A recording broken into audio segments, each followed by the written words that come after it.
ಅಕ್ರಮ ಸಂಬಂಧದಿಂದ ಗರ್ಭ ಧರಿಸಿದ 19 ವರ್ಷದ ಅವಿವಾಹಿತೆ ಮಹಿಳೆಯೊಬ್ಬಳು ಹೆರಿಗೆಯಾದ ಒಂದೇ ನಿಮಿಷದಲ್ಲಿ ಶಿಶುವನ್ನ ಕುಟುಂಬಸ್ಥರ ಜೊತೆಗೂಡಿ ಕತ್ತು ಹಿಸುಕಿ ಕೊಲೆಗೈದ ವಿಚಾರ ಬೆಳಕಿಗೆ ಬಂದಿದೆ.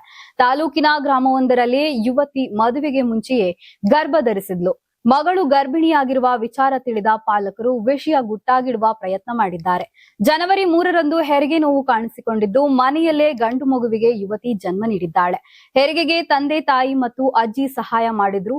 ಮದುವೆಗೆ ಮೊದಲೇ ತಾಯಿಯಾಗಿರುವ ವಿಷಯ ಹೊರಗೆ ಗೊತ್ತಾದ್ರೆ ಮರ್ಯಾದೆ ಹೋಗಬಹುದೆಂದು ಯುವತಿಯೇ ಶಿಶುವನ್ನ ಕೊಲ್ಲಲು ನಿರ್ಧಾರಕ್ಕೆ ಬಂದಿದ್ದಾಳೆ.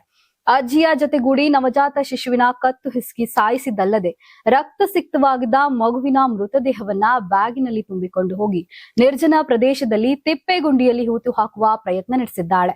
ರಾತ್ರಿ 9ರ ಹೊತ್ತಿನಲ್ಲಿ ನಿರ್ಜನ ಪ್ರದೇಶದ ತಿಪ್ಪೆಗುಂಡಿ ಬಳಿ ಅನುಮಾನಾಸ್ಪದ ರೀತಿ ಓಡಾಡುತ್ತಿದ್ದ ಯುವತಿ ಕುಟುಂಬಸ್ಥರ ಚಲನವಲನ ಗಮನಿಸಿದ್ದ ಸ್ಥಳೀಯರು ಪ್ರಶ್ನಿಸಿ ಬ್ಯಾಗ್ ತೆರೆದು ನೋಡಿದಾಗ ಮೃತದೇಹ ಕಾಣಿಸಿಕೊಂಡಿದೆ. ತಕ್ಷಣ ಪೊಲೀಸರಿಗೆ ವಿಷಯ ತಿಳಿಸಿದ್ದಾರೆ.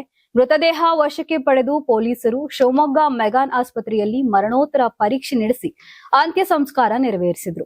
ಲಕ್ಕವಳ್ಳಿ ಪೊಲೀಸ್ ಠಾಣೆಯಲ್ಲಿ ಪ್ರಕರಣ ದಾಖಲಾಗಿದೆ. ಪೊಲೀಸರು ತಪ್ಪಿತಸ್ಥರ ವಿರುದ್ಧ ಕಾನೂನು ಕ್ರಮ ಕೈಗೊಳ್ಳಲಿದ್ದಾರೆ ಎಂದು ಸಿಡಿಪಿಒ ಎನ್ ಚರಣ್ ರಾಜ್ ತಿಳಿಸಿದ್ದಾರೆ.